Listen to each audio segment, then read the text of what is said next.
तशक्कुर नामालूम में खुश आमदीद कहेंगे। नाज़रीन, अब कुछ बात करेंगे फैज़ाबाद धरना कमीशन के हवाले से। आपको बताएं कि फैज़ाबाद धरना इंक्वायरी कमीशन ने 2017 के धरने की जिम्मेदारी उस वक्त शहबाज शरीफ की वजारत आला में कायम मुस्लिम लीग नून की पंजाब हुकूमत पर आयद की है। रिपोर्ट में कहा गया है कि पंजाब हुकूमत की तरफ से मार्च की इजाज़त देना नामुनासिब अमल था। रिपोर्ट में फैज़ हमीद समेत फौजी अफसरान को क्लीन चिट दे दी है। इस्लामाबाद और रावलपिंडी के जंक्शन फैज़ाबाद के मकाम पर 2017 में तहरीके लब्बैक पाकिस्तान के धरने और इस दौरान पेश आने वाले वाक़यात पर सुप्रीम कोर्ट के हुक्म पर बनाए जाने वाले इंक्वायरी कमीशन ने रिपोर्ट तैयार करके वफाकी हुकूमत को इरसाल कर दी है। फैज़ाबाद धरना कमीशन की रिपोर्ट में साबिक सरबरा ISI फैज़ हमीद को धरना कराने के इल्ज़ामात से क्लीन चिट दे दी गई है। रिपोर्ट में कहा गया है कि तहकीकात में फैज़ाबाद धरने के पीछे किसी इदारे के किरदार का सुराग नहीं मिला।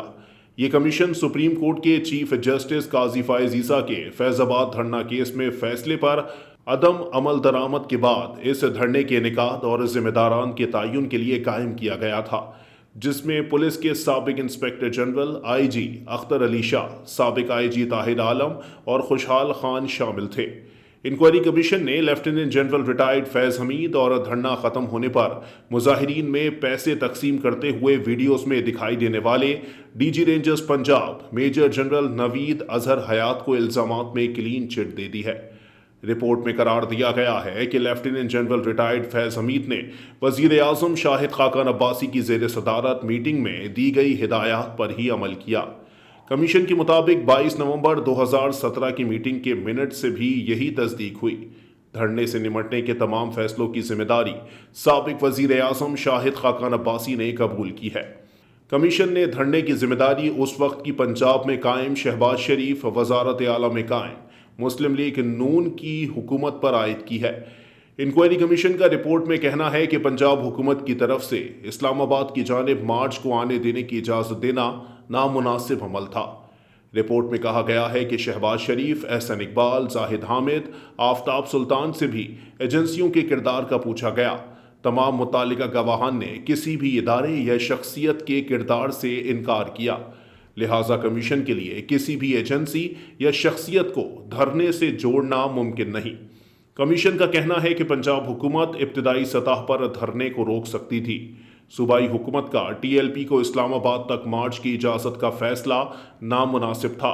कमीशन ने इस धरने से कबल पंजाब हुकूमत के किरदार पर सवाल उठाया कि वो इस धरने के शुरका को इस्लामाबाद आने से रोक सकती थी, लेकिन सूबाई हुकूमत ने वोट बैंक बचाने के लिए मुजाहिरीन के खिलाफ कार्रवाई नहीं की, जो काबिल तारीफ नहीं है।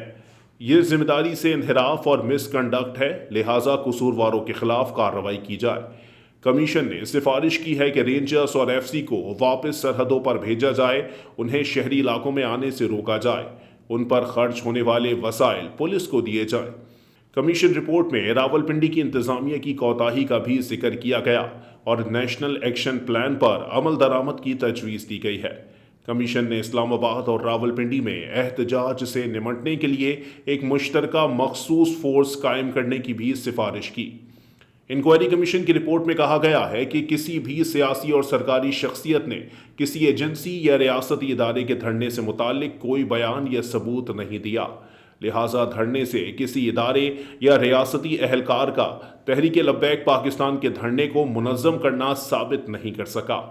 कमीशन की रिपोर्ट के साथ मौजूद फहरिस्त में शामिल वज़ीर आज़म शहबाज शरीफ, साबिक वज़ीर आज़म शाहिद खाकान अब्बासी, साबिक वज़ीर दाखिला एहसन इकबाल, IB के मौजूदा सरबरा फवाद असदुल्ला, ISI के साबिक सरबरा लेफ्टिनेंट जनरल रिटायर्ड फैज़ हमीद, IB के साबिक सरबरा आफ्ताब सुल्तान, साबिक IG पंजाब पुलिस आरिफ नवाज, साबिक DG रेंजर्स नवीद अजहर हयात और दीगर के बयानात भी लगाए गए हैं।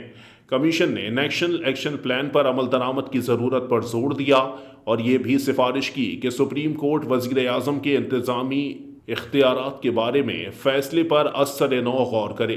कमीशन ने पैमरा ऑर्डिनेंस और सोशल मीडिया से मुताल्लिक कवानीन में ज़रूरी तरमीम की भी तजवीज़ देते हुए अपनी ऑब्जर्वेशन में कहा है कि एग्जीक्यूटिव को अपनी जिम्मेदारियां खुद अदा करनी चाहिए। کمیشن نے تجویز پیش کی ہے کہ اسلام آباد تعیناتی سے قبل پولیس افسران کو دشوار علاقوں میں تعینات کیا جائے۔ امن عامہ حکومت کی ذمہ داری ہے، دیگر شعبوں کو مداخلت سے گریز کرنا چاہیے۔ واضح کرتے چلیں کہ مسلم لیگ نون کے دور حکومت میں 2017 میں قومی اسمبلی کے ارکان کے حلف نامے میں تبدیلی پر ٹی ایل پی نے اس وقت کے وزیر قانون زاہد حامد سے استعفے کا مطالبہ کیا تھا۔ ٹی ایل پی نے اسلام آباد کی جانب مارچ کر کے وفاقی دارالحکومت کو 3 ہفتوں تک بند کیے رکھا۔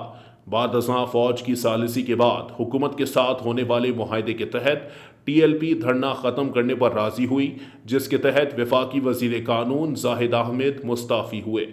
مبصرین کے مطابق حکومت کو معاہدے کے لیے دباؤ میں لانے میں کامیابی سے ٹی ایل پی کی حوصلہ افزائی کی گئی اور یہ تنظیم مزید منظم ہوئی۔ اور واضح طور پر یہ بات بھی سامنے آنی چاہیے کہ جن لوگوں نے اس دھرنے کے معاملے پر فوج یا ریاستی اداروں کو گھسیٹنے کی کوشش کی، ان تمام لوگوں کو قانون کے کٹہرے میں واضح طور پر لایا جانا چاہیے اور ان کے خلاف بھی بھرپور کارروائی ہونی چاہیے کہ آیا ہر معاملے میں فوج کو گھسیٹ کر یا ایجنسیوں کا کردار ثابت کرنے پر تلے رہنے والی یہ شخصیات آیا کس کے ایجنڈے پر کام کر رہی ہیں اور کس کے اشاروں پر یہ تمام تر مقاصد پورے کر رہی ہیں۔ آیا آنے والے دنوں میں یہ بات بھی واضح ہو جائے گی کہ جن جن معاملات کے اندر فوج یا ریاستی اداروں کی مداخلت کے الزامات عائد کیے گئے ہیں اس حوالے سے کوئی قانون سازی کی جاتی ہے یا نہیں۔ واضح طور پر جو لوگ سوشل میڈیا پر اب بھی اس معاملے کو فوج یا ریاستی اداروں سے جوڑنے کی کوشش کرتے ہیں، ان کے خلاف بھی بھرپور کارروائی ہونی چاہیے۔ صورتحال کو مد نظر رکھتے ہوئے فیض حمید کو کلین چٹ ملنے کے بعد ریاستی اداروں کے خلاف کھل کر تنقید کرنے والوں کا قلعہ کما بھی واضح طور پر اب ضروری ہو چکا ہے۔ حکومتی اقدامات واضح ہیں تو حکومت بھی ان تمام کرداروں کے خلاف کارروائی کا مطالبہ کرے جو اس وقت ان کی حکومت کا حصہ تھے اور اس تمام تر صورتحال کو مد نظر رکھتے ہوئے اس معاملے کو اپنی آنکھوں سے اور اپنے اختیارات کے تناظر میں دیکھ رہے تھے۔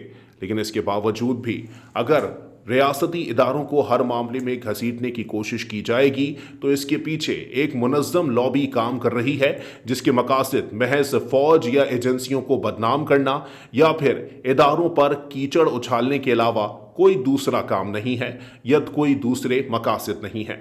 آگے آنے والے وقتوں میں یہ صورتحال مزید واضح ہونی چاہیے کہ جو لوگ ریاستی اداروں کو ان معاملات کے اندر گھسیٹتے ہیں یا ان معاملات کے حوالے سے نامناسب ثبوت اور جھوٹے گواہ پیش کرتے ہیں، ان کے خلاف کیا کارروائی عمل میں لائی جا سکتی ہے۔ تمام تر قوانین کو مد نظر رکھتے ہوئے ان تمام تر کرداروں کو قانون کے کٹہرے میں لانا بھی انتہائی ناگزیر ہو چکا ہے اور اس تمام تر معاملے کے بعد اب آپ کو واضح کرتے چلیں کہ وزیر دفاع خواجہ آصف کی جانب سے بھی کہا گیا ہے کہ جو رپورٹ فیض آباد دھرنا کمیشن کی جانب سے دی گئی ہے وہ کوئی معنی نہیں رکھتی۔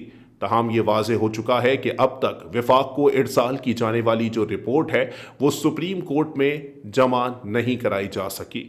اگر آپ ایسی مزید ویڈیوز دیکھنا چاہتے ہیں تو تشکر ڈیجیٹل کو سبسکرائب کیجیے اور اس ویڈیو کے حوالے سے ہمیں اپنی آراء سے آگاہ کیجیے۔